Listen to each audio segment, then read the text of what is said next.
My son dropped me off at the hospital and never came back.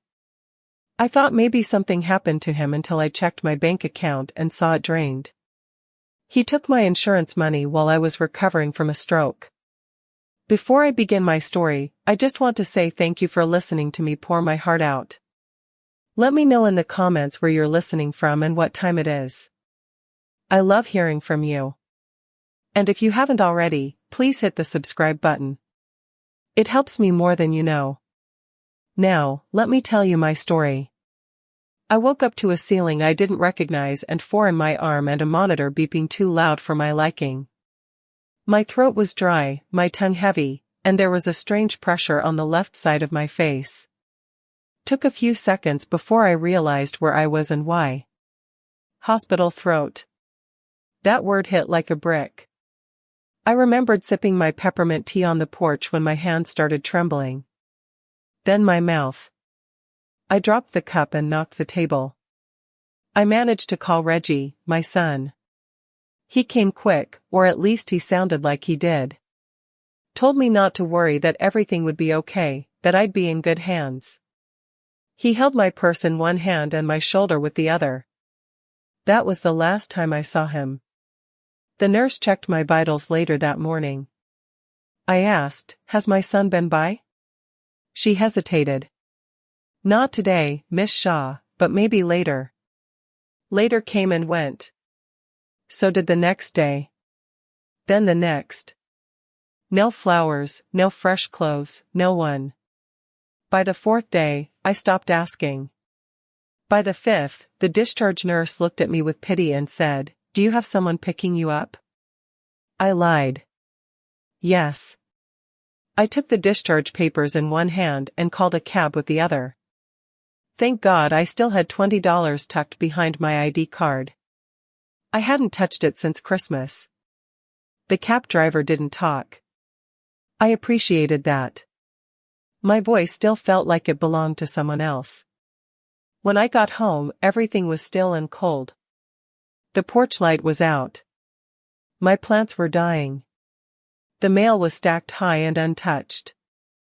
I opened the door and stepped into my living room, expecting the familiar warmth of home. But all I got was quiet, the kind that doesn't comfort. It suffocates, and something felt. I walked over to the kitchen counter to check the calendar and nearly slipped on an envelope. It was a hospital bill, but it was already marked paid in full. I furrowed my brow. I hadn't paid anything. I didn't even know how much the bill was. I hadn't seen it yet. I tried to log into my online bank account. My usual password didn't work. Tried another. Locked out. Tried calling the bank. Waited 43 minutes on hold before someone answered. "Ma'am, I see here the password and contact number were updated 2 days ago." "By who?" "Mr. Reggie Shaw. He was listed as your authorized party." I almost dropped the phone. That was the first knife. Then came the second. I called my insurance company to ask about billing. That's when the representative cheerfully told me my supplemental policy payout had already been processed. $18,000, she said, like it was a miracle. "What payout?" I asked. "Your critical recovery benefit. It was filed last week.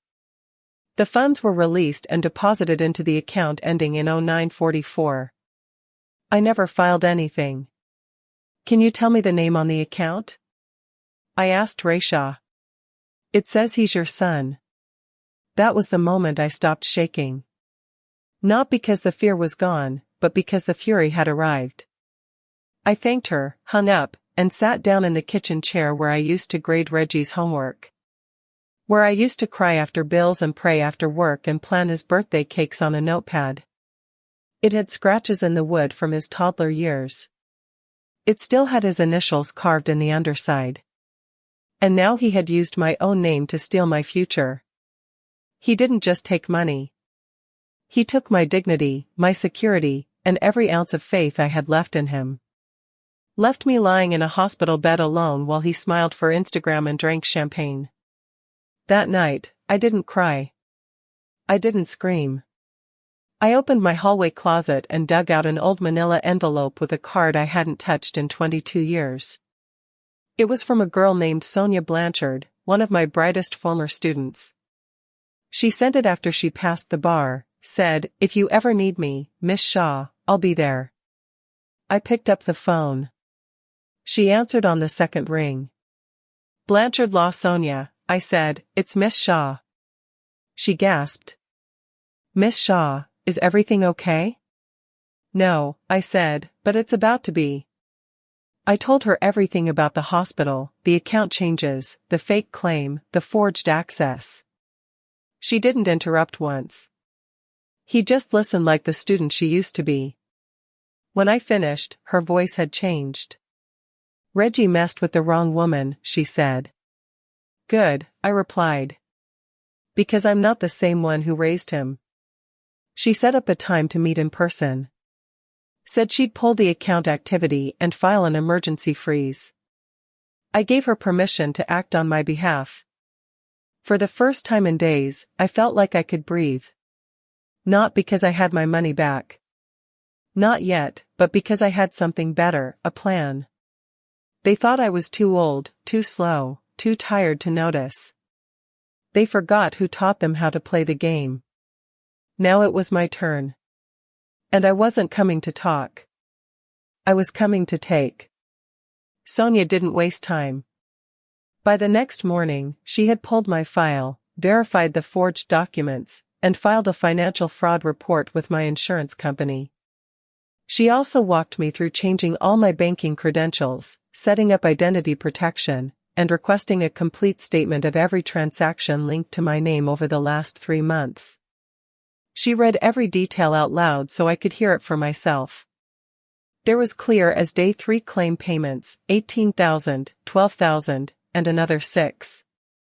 My name, my policy, my social security number deposited into an account registered under a fake company called Shaw Wellness Consulting. I nearly choked. That boy created a company in my name. I asked. Sonia sighed. He filed the LLC online, used a third-party banking platform to open a business account. That's how he funneled the money. He thought he'd be clever. He wasn't clever. He was cowardly. She also discovered that he had rerouted my monthly disability check. That's what stunned me most. The little bit I received every month, barely enough to cover my prescriptions and groceries, was being diverted into another account. He'd submitted a change of address form and told them I'd moved in with him. I hadn't seen Reggie's doorstep in over a year. I don't want a refund, I told Sonia. I want justice. You'll get it, she promised. She asked if I wanted to press charges now or wait. Wait, I said, I want him to feel safe first. Let him think he got away with it. Because this wasn't just about getting my money back. This was about watching the fear on his face when he realized the ground under him wasn't just shaking. It was gone. 2 weeks passed. I said nothing to Reggie. He called once, acting like nothing happened. Hey, Ma. Just checking in. You good? Oh, I'm doing okay. I said sweetly. Just taking it slow, resting. That's good. That's good. Hey, Candace and I are thinking of starting a business, something wellness-focused, you know, helping people get their lives on track. I wanted to spit. Instead, I said, sounds wonderful, baby. Just be careful who you trust. He laughed. Always, Ma, always. When we hung up, I sat in silence, staring at the wall. Not angry, not heartbroken. It's a strange thing when your heart stops hurting. You expect peace, but what you get is clarity. You see the truth for what it is. Not colored by hope, not softened by memories, just sharp, brutal fact. Reggie didn't love me. Not in any way that counted. He loved what I gave him, what I sacrificed, what I saved. He loved the comfort I provided, the food I cooked, the bills I paid. He loved the foundation I built, but never once looked down to see what it cost me. No, he saw me as a liability. An old woman with shaky hands and a brain he thought was too fogged to notice. But I noticed and I remembered. Sonia had filed all the paperwork, a civil suit for fraud, an insurance investigation, and a quiet freeze on all accounts connected to Shaw Wellness Consulting. It would take another week or two for the banks to finish their audit. Until then, we waited and I smiled. Not because I was happy, but because I was still standing. That Saturday, I went to the grocery store near my neighborhood. First time in weeks. I took my time walking the aisles, leaning on the cart for balance. People nodded politely. The cashier smiled wide. But right there in the frozen food section, I saw him. Reggie. He was walking ahead with Candace pushing a cart full of wine, steaks, and name-brand everything. She was talking fast like she always did, pointing at things, throwing them in without looking at prices. He was nodding, laughing, looking like the good provider. My blood didn't boil, froze. I stepped down the other aisle and waited. When they passed, I came back out and finished my shopping, but I left that store knowing one thing. They were about to lose everything they thought they owned. The next week, Sonia called. "It's time," she said. "Everything's confirmed." "You ready?" "More than ready." The following Friday, Reggie and Candace hosted a small cookout in their backyard. Family, a few of his friends, some church folks. I wasn't invited, of course, but I showed up anyway, wearing white, holding a lemon pie. Candace opened the door. Her face dropped. "Miss Evelyn." "Oh, hi. We weren't expecting." "I know," I said. "Thought I just stopped by. I brought pie." She blinked. "That's sweet." Reggie appeared behind her. "Ma, what are you doing here?" "Just wanted to see how my investments were doing," I said. He looked confused. Nervous. I walked past him into the backyard and handed the pie to a woman from church. Then I turned and handed Reggie a manila envelope. "What's this?" he asked. "Your future?" He opened it and froze.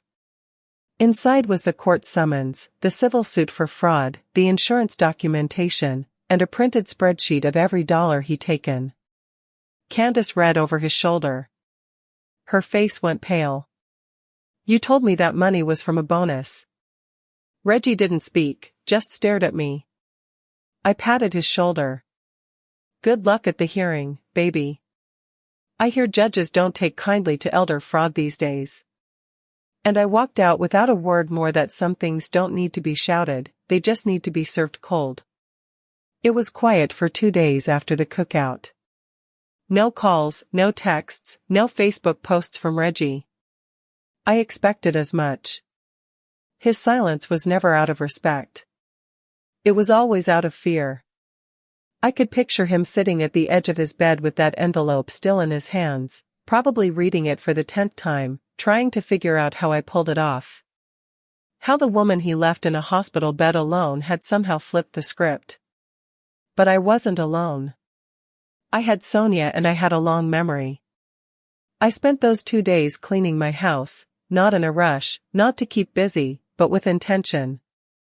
I pulled old picture frames off the shelves, wiped them with warm cloth, and took a good long look at each one. Reggie is a toddler with spaghetti all over his face. Reggie in his cap and gown holding his diploma with that crooked grin. Me and Reggie at his wedding when I didn't know yet how much that smile cost me. I dusted them, kissed the glass, and put them all in a box. I wasn't erasing him, but I wasn't going to honor someone who treated me like an afterthought. On the 3rd morning, my phone rang. I was stirring oatmeal and humming to the radio when I saw his name flash on the screen. I didn't pick up. Let it go to voicemail. He tried again and again. On the 4th call, I answered, "Ma, please." I didn't say anything, just listened. "Ma, I didn't know what I was doing." I thought you were going to be okay. I thought you'd get the money eventually. It wasn't meant to go this far. You filed a fake business under my name, I said calmly. You diverted my disability income. You forged signatures. You filed 3 fraudulent claims using my private health records. He was quiet. I could hear him breathing. I was just trying to get ahead. He mumbled, by stepping on your mother. It wasn't like that. Oh, then explain it. I didn't mean to hurt you. I waited for more. For the part where he apologized without excuses. For the moment he admitted he did it out of greed, not necessity, but it never came. He asked if I could talk to Sonia. Said the court stuff was ruining everything. That Candace had left. That the business account was frozen. That he couldn't pay rent. I stirred my oatmeal again. I'm sorry you're struggling, Reggie. I truly am. But you had 2 choices. You picked the one where I stop being your mother and start being your consequence. That's cold, Ma. So was leaving me in a hospital bed. I hung up before he could answer. The next week was a whirlwind. Sonia had everything moving like clockwork. The insurance investigation was officially open. Their legal team had verified every forged claim, every fake document, every account opened in my name. The civil suit was scheduled for hearing in 3 weeks. Reggie was being charged with elder financial abuse and identity fraud. A conviction could mean jail time, but Sonia said we were going to press for restitution instead. I didn't need him in a cell. I needed him to live with the weight of what he did every day while rebuilding his life from nothing. In the meantime, Sonia helped me set up a recovery account. The insurance company had already agreed to refund my benefits due to the verified fraud. A restitution claim was also filed with the bank. They froze the accounts and began legal forfeit proceedings. I received the first reimbursement check by certified mail that Friday. $36,000. I stared at the envelope for a long time before opening it. Not because of the amount, but because of what it symbolized. That money had once been stolen from me, taken behind my back while I was unconscious in a sterile room, eating Jell-O off a plastic tray and wondering if my son would walk through the door. He never did. But this envelope, this came with accountability. I deposited the check, then sat down with Sonia to plan the rest. We agreed I'd set aside some funds for home upgrades, new carpet, a better heater for the winter, maybe even that electric recliner I'd been eyeing for years. But more importantly, we set up a foundation. I called it the Evelyn Shaw Emergency Fund, a small, quiet program that would help elderly women caught in financial abuse, especially those targeted by their own family. I wasn't starting a charity. I was building an escape hatch for women like me. Women who gave everything and were left with nothing. Reggie didn't call again, but Candace did. She left me a voice message. Said she didn't know what Reggie had done. Said she was sorry I was dragged into it. That if she'd known, she would have spoken up. That she never wanted things to turn out this way. She didn't ask for forgiveness. And I respected that. I didn't respond. Forgiveness wasn't out of reach, but it wasn't owed either. A few days later, I saw Reggie at the pharmacy. He was waiting in line, hunched over, his shoulders tight, like the weight of it all had finally settled into his spine. I didn't speak. I didn't glare. I just stood behind him quiet. He turned and saw me. Our eyes met. He opened his mouth to speak. I shook my head. He closed it and left without saying a word. I paid for my blood pressure pills and walked out feeling lighter than I had in years because he could keep his silence. I had already found my peace. I didn't tell many people what happened. Not because I was ashamed, but because I wanted to hold it close. Letting it spread would have made it messy louder. I didn't need anyone's pity. I didn't need poor Evelyn murmured over after church dinners or women hugging me with eyes full of sorrow. I had already had my fill of empty sympathies. What I needed now was movement. So, I moved. I started the morning early, wiping down the old wooden table in the kitchen where I'd first taught Reggie to write his name. Funny how that same boy would later use my name to steal from me. Still, I wiped it clean, humming an old hymn as I moved. It wasn't grief that slowed me. It was the weight of knowing that healing doesn't always come from being held. Sometimes it comes from holding your own line. With the fund now set up in the first public donation pledged by Sonia herself, I walked into the community center with a file folder under my arm and a cardigan over my shoulders. The room was smaller than I imagined, but the energy in it was solid. 3 older women were already seated when I arrived. One wore a scarf around her head, one had thick reading glasses, and the last had a cane resting against her chair.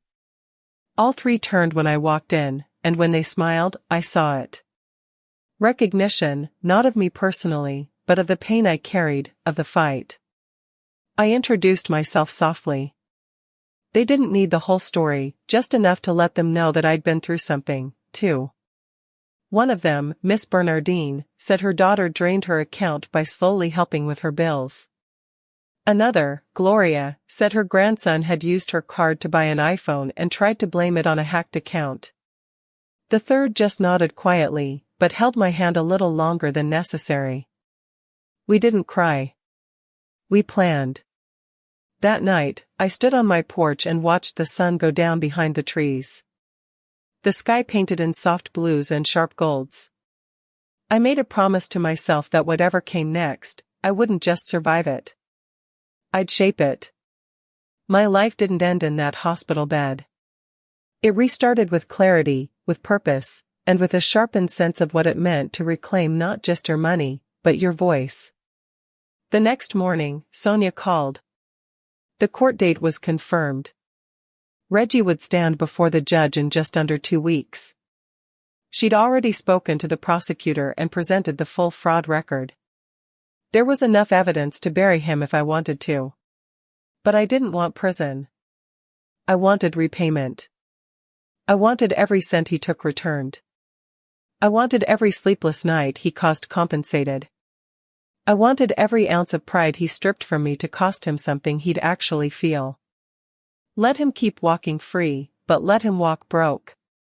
Sonia was prepared to argue for maximum restitution and an enforceable garnishment order. He'd be paying me back monthly for the next 10 years minimum, and if he defaulted, we'd seize whatever pitiful accounts he tried to hide behind. She even filed a freeze on any future tax returns. If he tried to run, his own money would chase him. That was enough. Later that afternoon, I stepped into the hair salon on Main Street. The same one I hadn't visited in months. The women there knew me well, too well, and yet no one asked anything more than trim or color today, Miss Evelyn. I smiled and said, both. They cheered and pulled me to the chair. By the time I walked out of there, my gray curls had shape again. My eyebrows were neatened. My cheeks held just enough rouge to feel fresh. I looked like myself again, not the version Reggie expected to leave in a gown, barely aware, waiting to be forgotten. I looked alive. I stopped by the grocery store, picked up fresh okra, a few pears, and a lemon pie on sale. Then I made one final stop, Reggie's apartment. It wasn't far, just 2 turns off the main road up a hill with chipped sidewalks. I knew he wouldn't be expecting me, especially now that Candace had left. The mailbox was rusted. A package sat unopened on the step. I didn't knock. I left a copy of the court filing taped to the door. And on top of that, a receipt, the insurance refund check, my name, the recovered amount and a short note that said, "You took what you thought I'd never miss. Now watch how far I make it go." I didn't wait around to see if he came outside.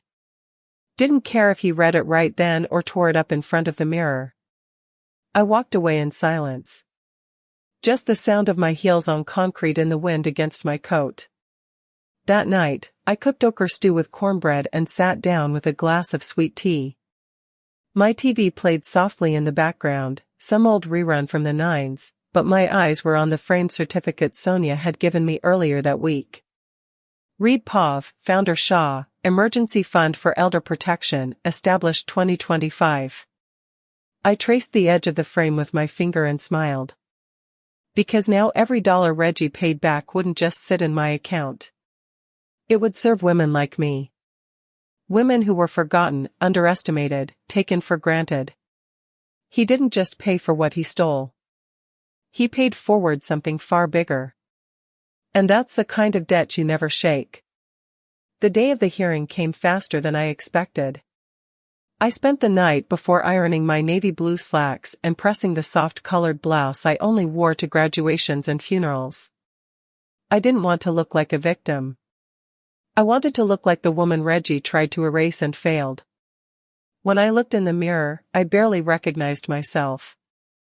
Not because of age or lines or soft skin, but because I was standing straighter, like something heavy had finally lifted.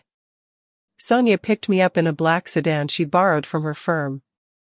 She looked sharp as ever, hair tied back, glasses on, fold her in her lap. She greeted me with a soft nod and a quiet, "You ready?" I didn't answer. I just nodded once and we drove. The courthouse wasn't anything special. Plain building, faded flag out front, few people loitering around with tired eyes and cheap coffee. But to me, that courtroom was the place I was finally going to breathe without anger sitting in my chest. Reggie was already there when we arrived, sitting 3 benches forward, head bowed. No lawyer, just him, a cheap wrinkled suit, and the weight of every wrong decision he'd made in the last year. He didn't see me at first. I sat down with Sonia and let him sweat. The judge arrived and opened the docket. He flipped through papers, adjusted his glasses, and spoke into the quiet room like he'd done it 1,000 times. But when he called Reggie's name and started reading the charges, it didn't feel like just another case. It felt personal. "Mr. Reggie Shaw, you are charged with the following: financial fraud, identity theft, forgery, and elder exploitation," the judge said. "Do you understand these charges?" Reggie stood slowly. "Yes, Your Honor." Sonia stood and presented our case clearly. No frills, no emotion, just the facts. Reggie had filed false claims on my insurance, used a fake business name to launder the payouts, and rerouted my monthly checks into his own account for nearly 5 months. She submitted bank statements, notarized documents, and even included screenshots of Reggie messaging Candace, joking about milking Mom's policy. The courtroom was silent as the judge flipped through each page. He turned to Reggie. "Do you have anything to say before I rule?" Reggie cleared his throat. His voice was small. "I didn't mean to hurt my mom," he said. I was in a bad place. I thought she'd be okay. I figured I'd replace the money before she noticed. I didn't think she'd press charges." The judge raised an eyebrow. "So, your defense is that you expected her to stay quiet?" "No, I panicked. I messed up." The judge turned to me.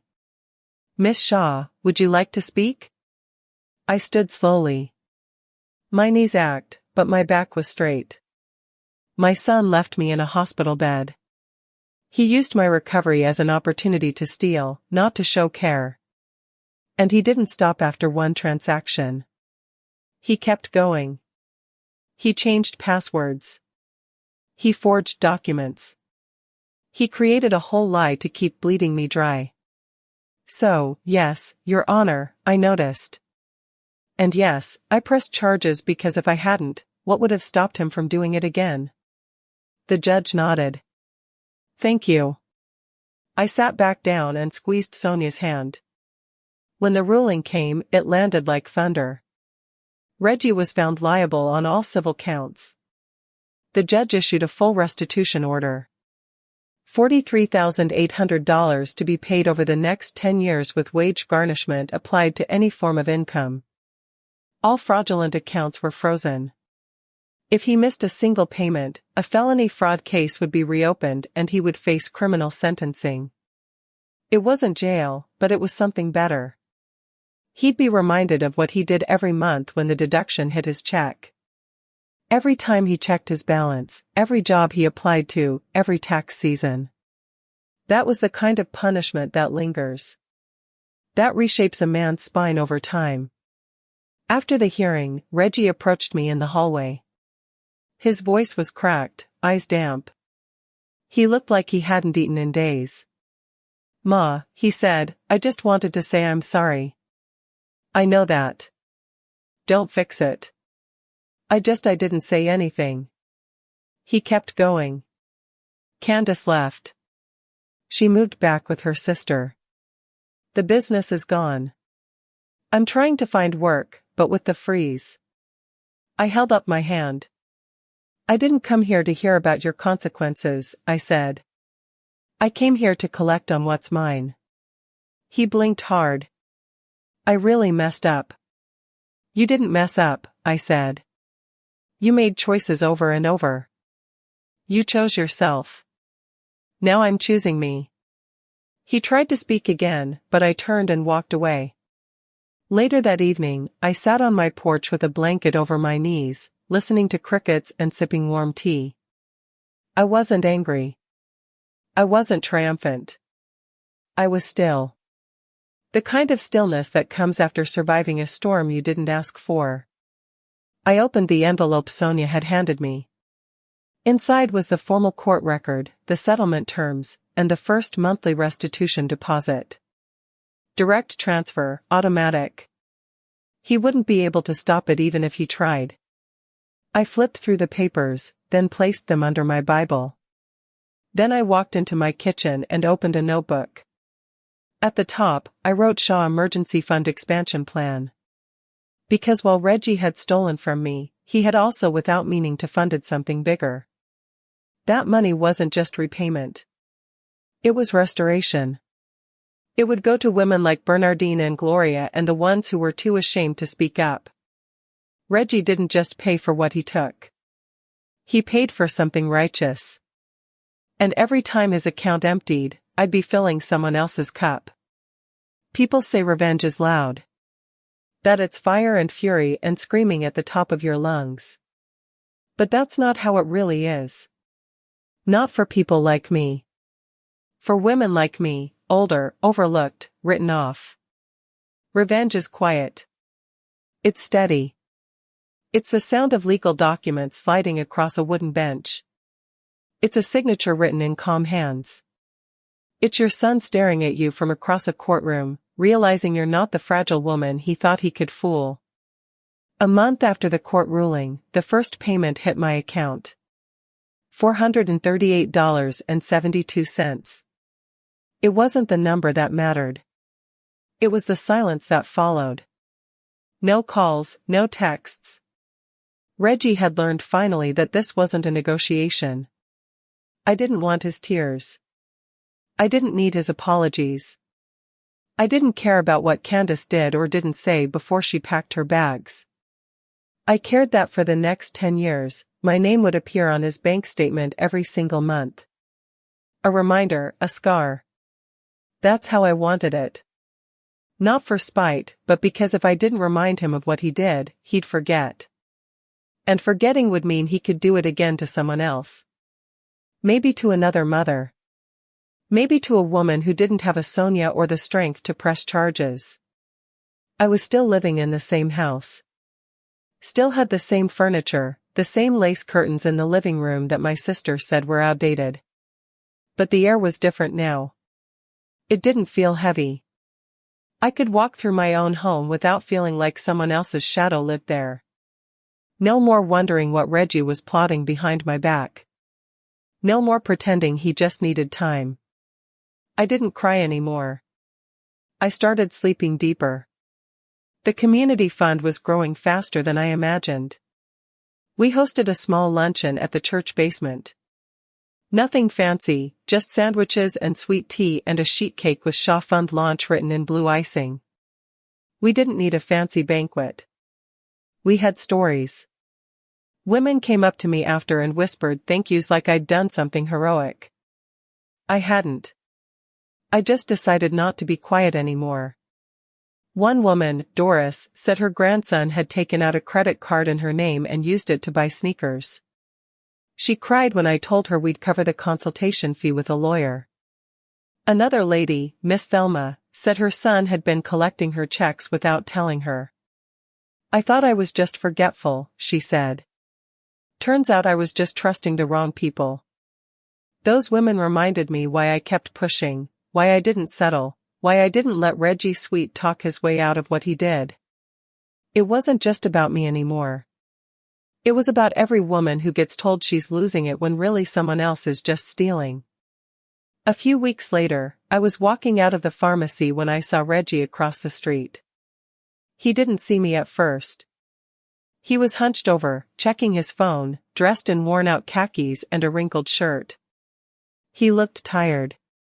Not the kind of tired that comes from work, but the kind that comes from being found out. He glanced up and saw me, our eyes locked.